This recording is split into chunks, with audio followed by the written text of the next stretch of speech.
اعوذ باللہ السمیع العلیم من الشیطان الرجیم بسم اللہ الرحمن الرحیم انما جزاء الذین یحاربون اللہ ورسولہ ویسعون فی الارض فسادا ان یقتلوا او يصلبوا او تقطع ایدیہم وارجلہم من خلاف او ينفوا من الارض ذلك لهم خزي في الدنيا ولهم في الآخرة عذاب عظيم إلا الذين تابوا من قبل أن تقدروا عليهم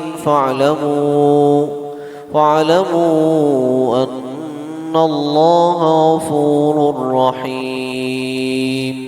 اس آیت کی شان نزول میں صحیح بخاری میں اور امام مسلم نے اپنی صحیح میں ذکر کیا ہے کہ چند ایک قبائل تھے، اس میں اکل اور اورینا کے قبائل، یہ مدینہ منورہ میں آئے، مسلمان ہوئے تو ان کو مدینہ کی جو آب و ہوا تھی نا وہ راس نہ آئی، بیمار ہو گئے، ان کے پیٹ بڑھ گئے، جسے استسقاء کی بیماری کہا جاتا ہے کہ انسان پانی پیتا جائے اونٹ کی طرح لیکن اس کی پیاس نہ بجھے، پیٹ خراب ہو گئے۔ تو نبی کریم صلی اللہ علیہ وسلم نے فرمایا کہ جاؤ مدینہ کے باہر جہاں پر ہمارے زکوٰۃ اور صدقے کے اونٹ ہیں وہاں پر چلے جاؤ، وہاں پہ جا کر تم ڈاچیوں کو دودھ بھی پیو اور ان کا پیشاب بھی پیو۔ تو جب یہ صحیح ہو گئے، تندرست ہو گئے، تو انہوں نے چند ایک جرائم کیے۔ نمبر ایک تو ایمان لانے کے بعد مرتد ہو گئے، دوسرا انہوں نے جناب وہ قتل و غارت کی، جو وہاں پر چرواہے تھے اونٹوں کے، نبی کریم صلی اللہ علیہ وسلم کی طرف سے جو مقرر تھے، ان کو انہوں نے بڑی بے دردی کے ساتھ قتل کیا۔ تیسرے نمبر پر انہوں نے جو وہاں پہ اونٹ تھے نا ان کو ہانک کر اپنے ساتھ لے گئے۔ نبی کریم صلی اللہ علیہ وسلم کو جب پتہ چلا تو نبی رحمت صلی اللہ علیہ وسلم نے ان کے پیچھے آدمیوں کو لگایا اور بالکل دوپہر کے وقت ان کو گرفتار کر کے لایا گیا اسی جگہ پر۔ تو نبی کریم صلی اللہ علیہ وسلم نے حکم دیا کہ ان کے ہاتھ پاؤں مخالف سمت میں کاٹ دی جائے، بس ایک ہاتھ کاٹا تو ایک پاؤں کاٹ دیا جائے، اور ان کی آنکھوں میں لوہے کی سلاخیں ڈالی، اور پھر ان کو پتھریلی زمین پہ ان کو پھینک دیا گیا۔ یہ مٹی چاٹ رہے تھے، پانی مانگتے تھے، لیکن ان کو پانی نہیں دیا گیا، کیونکہ انہوں نے بالکل ایسے ہی بے دردی کے ساتھ ان چرواہوں کو قتل کیا تھا، ان کی آنکھوں کے اندر سلائیاں انہوں نے ڈالی تھی۔ نبی کریم صلی اللہ علیہ وسلم نے ان کو سزا دی، اور جس کے متعلق جناب وہ یہ آیت نازل ہوئی جو آپ کے سامنے ہے۔ اللہ فرماتے ہیں انما جزاء الذین یحاربون اللہ ورسولہ، یقیناً وہ لوگ، ان کی سزا یہ ہے جو اللہ اور اس کے رسول سے لڑتے ہیں اور جنگ کرتے ہیں۔ وَيَسْعَوْنَ فِي الْأَرْضِ فَسَادًا، اور زمین میں فساد پھیلانے کی کوشش کرتے ہیں۔ ایک تو اللہ اس کے رسول سے جنگ کرتے ہیں۔ اللہ اس کے رسول سے جنگ کا مطلب یہ ہے کہ جو نبی علیہ السلام کی زبان اطہر سے الہامی تعلیمات کے ذریعے جو ایک پرامن ماحول دیا گیا ہے، ایک پرامن جو نظام دیا گیا ہے کہ جس میں ہر ایک انسان کی جان بھی محفوظ ہے، اسلامی اسٹیٹ میں اس کا مال بھی محفوظ ہے، اس کی آبرو بھی کیا محفوظ ہے۔ تو جو شخص کیا کرے جناب ان ساری چیزوں کو اپنے ہاتھ میں لے لے اور اعلانیہ طور پر جناب وہ چیلنج کرتے ہوئے اسلامی نظام کو، اسلامی حکومت کو نکل پڑے اس کے خلاف اور لوگوں کی زندگیوں کے درپے ہو جائے اور زمین میں فساد پھیلانے کی کوشش کرے۔ تو اس کی 4 سزائیں اللہ رب العزت نے بیان کی ہیں۔ نمبر 1 ان یقتلوا،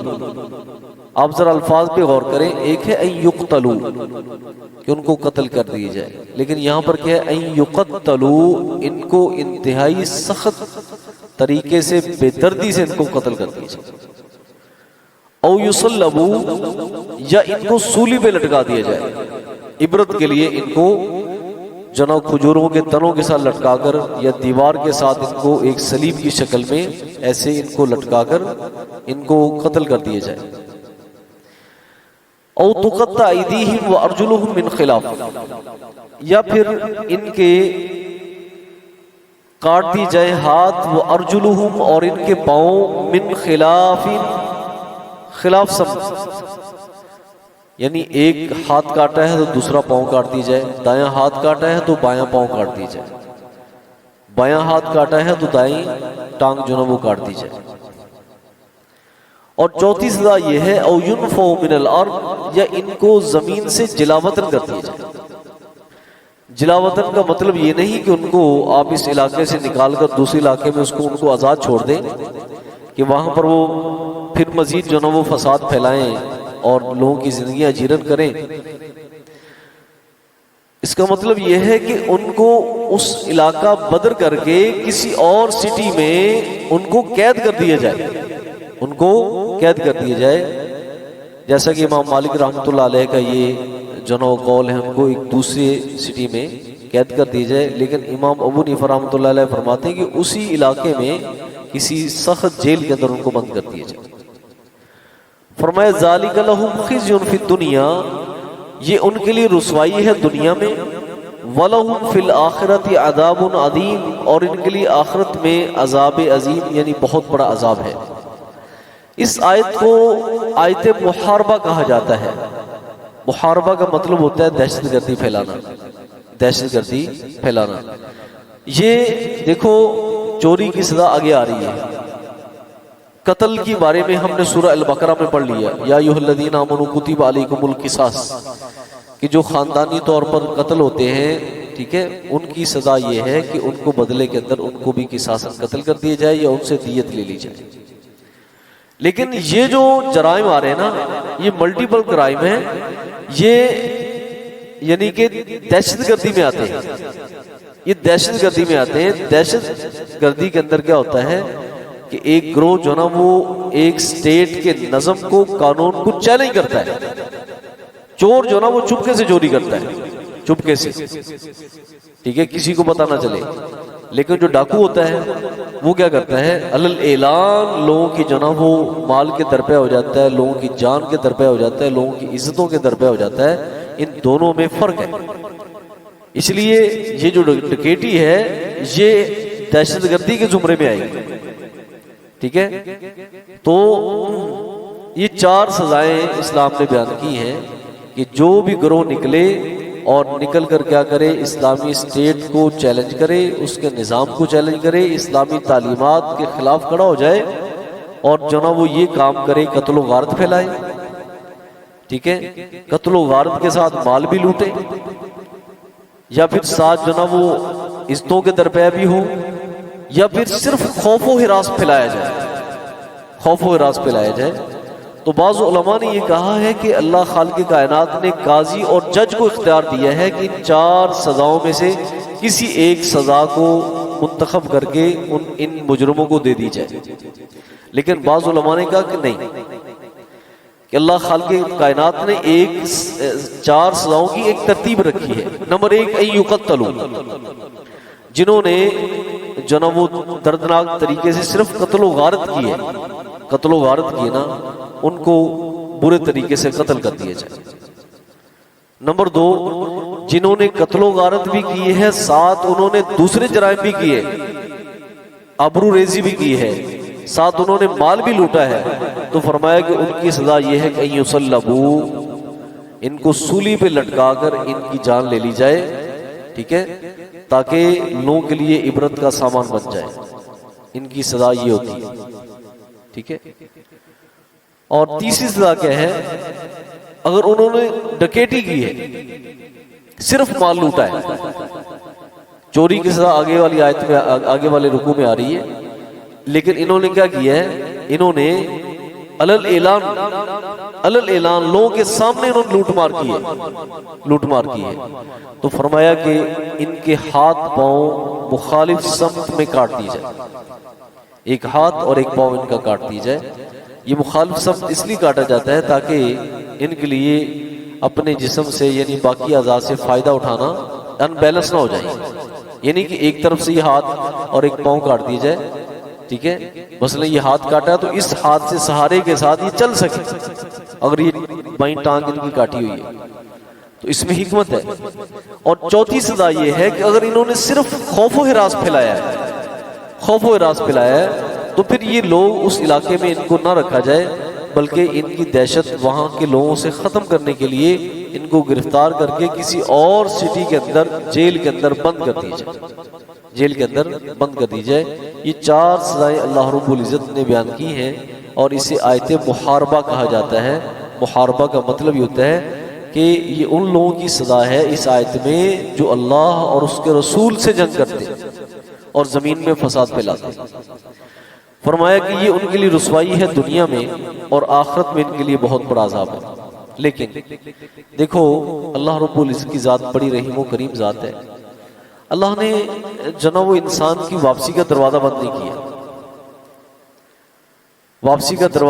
کیا، یہ نہیں کہ بس تم اب نا امیدی نہیں پھیلائی۔ فرمایا الا الذین تابوا، مگر وہ لوگ جو توبہ طائب ہو جائیں۔ کب؟ من قبل ان تقدروا علیہم، پہلے اس کے کہ تم ان پہ طاقت پا سکو، ان پہ تمہارا اختیار چل سکے۔ کیا مطلب؟ ان کی گرفتاری سے پہلے اگر یہ لوگ توبہ طائب ہو جائیں اور علاقے کے لوگ ان کی گواہی دے دیں، ان کے بارے میں گواہی دے دیں کہ انہوں نے جرائم کی دنیا کو چھوڑ دیا ہے، اب یہ اپنی جناب محنت مزدوری کر کے اب یہ اپنی روزی روٹی کماتے ہیں، ٹھیک ہے، اگر اس بات کی وہ گواہی دے دیں گرفتاری سے پہلے، ایک گرفتاری کے بعد کیا کریں بھائی ساڑی توبہ اسی نہیں کرتے فلاں فلاں فلاں، پھر نہیں، پھر جو نا یہ حد لگے گی ان کے اوپر، ان 4 سزاؤں میں سے کوئی ایک سزا ان کو دی جائے گی۔ اگر یہ پکڑے جانے سے پہلے یہ لوگ توبہ طائب ہو جائیں، ٹھیک ہے، اور ایک آدمی کا واقعہ بھی آتا ہے علی الاسدی کے بارے میں آتا ہے کہ یہ شخص توبہ طائب ہو چکا تھا اور رات کے اندھیرے میں مسجد نبوی میں آیا۔ سیدنا ابو ہریرہ رضی اللہ تعالیٰ عنہ جو نا وہ درس حدیث ارشاد فرماتے تھے، تو یہ چپکے سے جو نا اس محفل کے اندر بیٹھا تھا، تو جب